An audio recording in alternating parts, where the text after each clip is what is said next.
دوستو آج کی ویڈیو میں آپ لوگوں کو 10 ایسے سائیکالوجی فیکٹس کے بارے میں بتانے جا رہا ہوں جو کہ آپ کو پہلے پتہ نہیں ہوگا، اور ان فیکٹس کے بارے میں جان کر آپ دنگ رہ جائیں گے۔ فیکٹس نمبر 1، وہ طالب علم جو اپنے نوٹس لیپ ٹاپ پر ٹائپ کرتے ہیں، ان کے مقابلے میں وہ طالب علم جو اپنے نوٹس خود اپنے ہاتھ سے لکھتے ہیں، انہیں نوٹس زیادہ لمبے عرصے تک یاد رہتے ہیں اور انہیں موضوع کی زیادہ بہتر سمجھ ہوتی ہیں۔ اس لیے نوٹس لیپ ٹاپ پر ٹائپ کرنے کے بجائے کوشش کریں اپنی نوٹ بک میں خود تحریر کریں۔ فیکٹس نمبر 2، زیادہ سے زیادہ توقع یا امید رکھنا بہتر پرفارمنس کی وجہ بنتا ہے۔ دوسری جانب محدود یا کم توقعات اور نا امیدی کی کم تر پرفارمنس کا باعث بنتی ہیں۔ فیکٹس نمبر 3، غیر مادری زبان میں سوچنے سے فیصلہ سازی کی صلاحیت بہتر ہوتی ہے اور آپ بہتر نتیجے تک پہنچ پاتے ہیں۔ فیکٹس نمبر 4، اگر آپ وزن کم کرنا چاہتے ہیں تو دسترخوان پر نیلے رنگ والا کانا رکھیں، چونکہ نیلے رنگ والا سبزیاں اور فروٹ بہت کم تعداد میں پائے جاتے ہیں، اس لیے نیلے رنگ والی اشیاء کھانے کی ہماری خواہش بھی کم ہوتی ہیں۔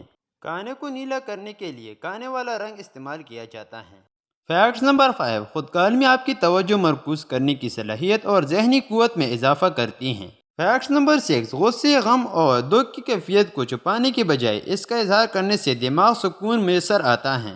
فیکٹس نمبر 7، روزانہ کی بنیاد پر سیلف کنٹرول کی ورزش جیسے اپنے اٹھنے بیٹھنے کے انداز میں بہتری کرنا، بول چال کے انداز میں تبدیلی کرنا آہستہ آہستہ سیلف کنٹرول کی صلاحیت میں بہتری پیدا کرتا ہے۔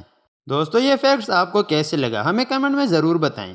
فیکٹس نمبر 8، اپنے بچوں سے سختی کے ساتھ پیش آنے والے والدین دراصل اپنے بچوں کو جھوٹ بولنے والا بنا دیتا ہے، کیونکہ وہ بچہ جو سچ بولنے سے ڈرتا ہے وہ جھوٹ بولنے کے نئے طریقے ڈھونڈنا نکالتا ہے۔ تو اس لیے آپ بچوں کے ساتھ سختی نہ کیا کریں اور نرمی کے ساتھ بات کیا کریں۔ فیکٹس نمبر 9، خود کو کسی دوسرے کا پسندیدہ بنانے کے لیے اس کی مدد نہ کریں بلکہ اسے اپنی مدد کرنے کے لیے عمدہ کریں۔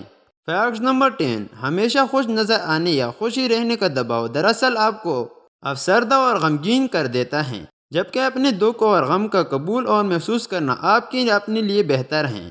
تو دوستو اگر یہ ویڈیو آپ کو اچھی لگی ہو تو لائک کریں اور ہمارے چینل کو سبسکرائب کریں تاکہ آپ کو اس طرح اچھی ویڈیو ملتی رہیں۔